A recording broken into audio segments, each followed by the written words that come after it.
Everyone and welcome back. In today's video, I'll show you how to install foobar2000 on your Windows PC or laptop step by step.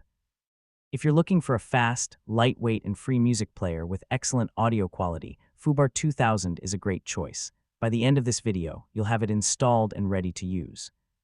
So let's get started. First, open your favorite web browser, such as Google Chrome or Microsoft Edge. In the search bar, type foobar2000 and open the official website, foobar2000.org. Once you're on the home page, look for the latest Windows version and click the download button. The installer file will begin downloading. Depending on your internet speed, this may take a few seconds or a minute. After the download is complete, open your Downloads folder and double-click the installer file. If Windows asks for permission through User Account Control, click Yes to continue. The setup wizard will appear. Click Next, then click I agree to accept the license agreement.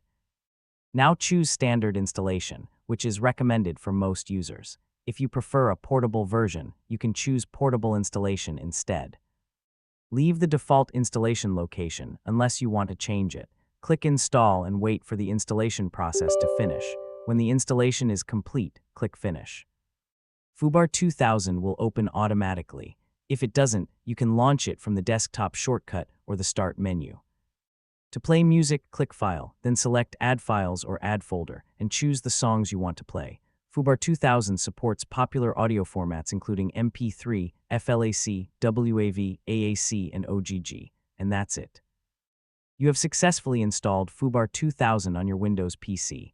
If this video helped you, don't forget to like, subscribe, and turn on the notification bell for more easy tutorials.